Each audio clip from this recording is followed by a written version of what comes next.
Você já ouviu falar no Drex, o real digital, o parente do Pix, a moeda digital do governo?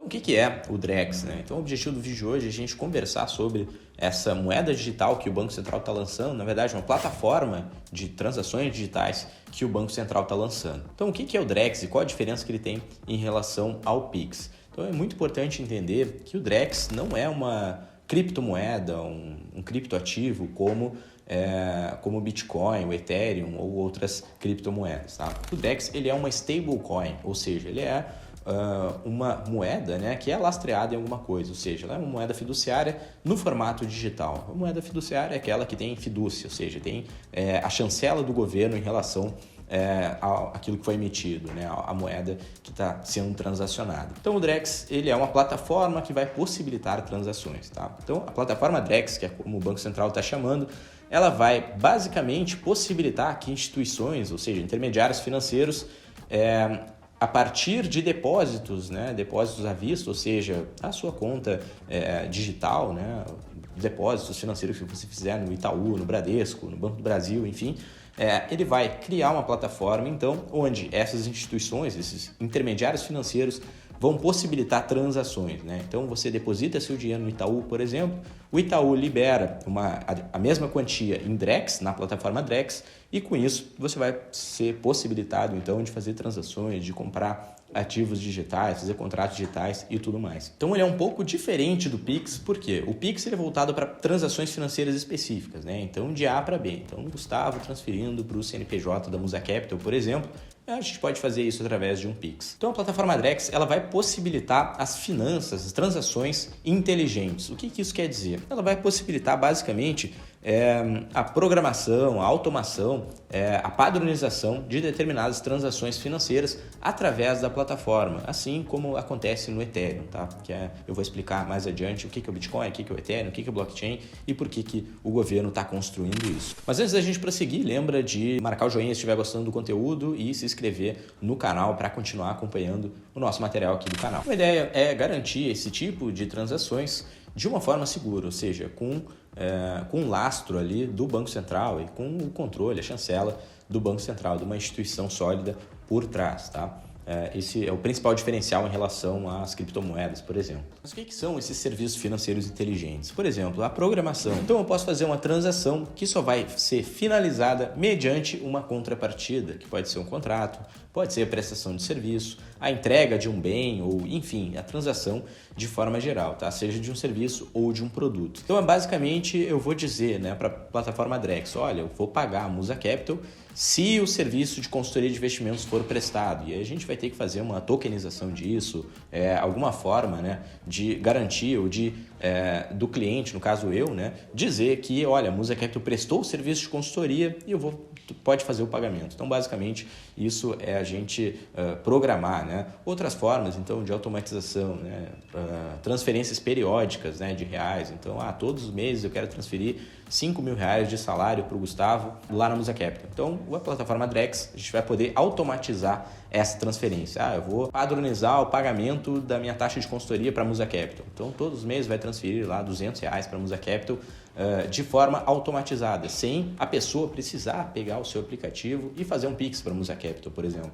Então, isso que são as finanças inteligentes, né? As transações financeiras inteligentes, onde você consegue automatizar, padronizar e programar as transações que vão ocorrer na plataforma Drex. E lógico, tudo isso com a garantia, de certa forma, né, a segurança de uma instituição financeira sólida como é o Banco Central. Eu falei o que é o Drex, por que ele surgiu, mas qual que é o principal objetivo do Banco Central, na minha opinião, com essa plataforma, com essa solução que eles estão trazendo. Basicamente, há mais de 10 anos atrás surgiu primeiro o blockchain e o Bitcoin, que são os mais antigos, né? Então, o que é o blockchain? O blockchain, basicamente, é um sistema de informação, né? Um sistema de transações que ele é disperso entre a rede mundial de computadores. O que isso quer dizer? Antigamente, né, para a gente fazer uma transação financeira entre dois países, por exemplo, então o Gustavo vai fazer um pagamento para alguma empresa lá nos Estados Unidos. Então, vamos supor que eu use o Itaú. Então, vou informar o Itaú, olha, eu quero fazer uma transação de $2.000 para a empresa X, O Itaú vai pegar minhas informações do meu banco de dados, vai mandar as informações para um outro banco lá, por exemplo, o JP Morgan lá nos Estados Unidos. Esse banco vai cruzar informações com o cliente e vai creditar o recurso na conta do cliente. Então vai haver essa transação. Isso demora em torno de 2 dias, tá? Pode demorar até mais, inclusive. Então é a transação SWIFT que existe já há bastante tempo. O Bitcoin ele surgiu para resolver esse problema, ou seja, ele facilitar uma transação de $2.000, por exemplo, de forma imediata, ou seja, o Gustavo manda para a empresa um valor de $2.000, né, em Bitcoin, no caso, de maneira imediata, ou seja, no mesmo momento de uma transação, de uma compra de um recurso, de um ativo, ou enfim, da prestação de um serviço. Tá? Mas o que dá segurança no Bitcoin?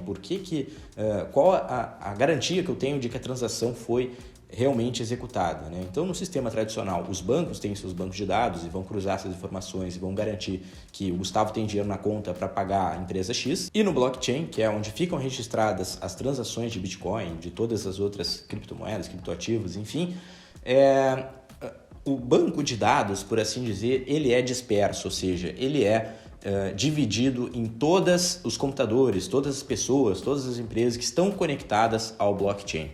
Ou seja, se eu tenho saldo na minha carteira de Bitcoin, por exemplo, e faço uma transação para a empresa, eu vou registrar essa operação, né? O blockchain vai dispersar essa informação em diversos servidores, em vários computadores pelo mundo inteiro e o recurso, né, vai chegar para a empresa, no saldo da empresa, isso de maneira imediata, através da internet. Então, o servidor, de forma geral, né, ele não é o servidor do Itaú, o servidor do JP Morgan, ele é o blockchain, ou seja, ele é um servidor que está distribuído em toda a internet, toda a rede de computadores. E por isso ele tem uma segurança muito grande, porque se eu fraudar o meu computador, né, o meu Bitcoin, a minha carteira de criptomoedas, no momento que eu conectar ela com a rede vai dizer, olha, essa informação não condiz com o que está registrado no blockchain, essa operação não é válida. Tá? Então, todas as operações ficam registradas no exato momento que elas são feitas em vários computadores ao mesmo tempo. Tá? Parece meio complexo e de fato né? Mas é assim que funciona o blockchain. Então, o Bitcoin surgiu com essa finalidade específica de facilitar as transações financeiras. O Ethereum, por sua vez, surgiu para trazer essa questão de programação, de contratos inteligentes e tudo mais dentro das transações. Então, o Ethereum ele possibilita a programação, padronização e as transações inteligentes, como eu comentei anteriormente. Então, esse é o principal diferencial do Ethereum para o Bitcoin, por exemplo, e ambas utilizam a grande rede, né, o blockchain, para fazer o registro dessas operações. Qual que é o grande problema do Bitcoin e do Ethereum? É que se eu fizer uma transação para uma pessoa ou uma empresa através de Bitcoin, o governo não vai saber de nada a não ser que eu sinalize, né, na minha declaração de imposto ou algo nesse sentido, ou eu ou a terceira parte, né, no caso a pessoa que está recebendo esse recurso.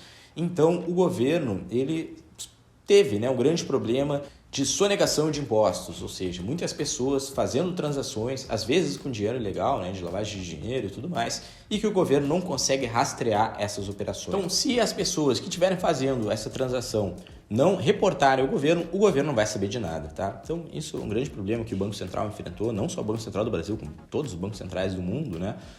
E principalmente a Receita Federal, porque várias operações estão sendo feitas através de criptomoedas e não estão sendo reportadas às autoridades. Então, esse é o grande problema. E por isso, então, na minha opinião, o Banco Central criou o Drex, né, ou a plataforma Drex, de forma a tentar competir com esses ativos, né, competir com as criptomoedas, por exemplo, para que as pessoas, em vez de recorrer ao Bitcoin e ao Ethereum para fazer um contrato inteligente, para fazer uma transação financeira rápida, ele recorre, então, à plataforma Drex, usufruindo, então, da garantia, né, do selo de segurança do Banco Central. Tá? E com isso, obviamente, o Banco Central consegue manter o controle sobre as operações que estão sendo realizadas no território nacional e até fora dele, dependendo. Tá? Então, se eu transferir recurso para uma pessoa, uma empresa, através da plataforma Drex, o Banco Central vai estar sabendo dessa operação. Se eu estiver sonegando imposto, estiver omitindo patrimônio ou algo nesse sentido, o Banco Central e a Receita Federal vão conseguir descobrir e rastrear essas operações e ver se elas são condizentes com a minha renda e tudo mais. Tá? Então esse é o principal objetivo do Banco Central, na minha opinião, para criar uma moeda digital, né? Então uma stablecoin lastreada, né, ao real, tá? De forma geral é isso. A ideia, né, por trás é facilitar as finanças, e obviamente deve facilitar as finanças, assim como o Pix facilitou muito e facilita o nosso dia a dia, e obviamente evitar que as pessoas utilizem as criptomoedas e o próprio blockchain como forma de ocultação de patrimônio ou de sonegação de imposto ou algo nesse sentido. Tá certo, pessoal? Se ficou com alguma dúvida, pode comentar aqui embaixo. Se quiser dar sua opinião em relação ao Drex, o que você acha, se você vai usar ou não vai utilizar no seu dia a dia, também comenta aqui que a gente vai bater um papo, tá bom? Até o próximo vídeo.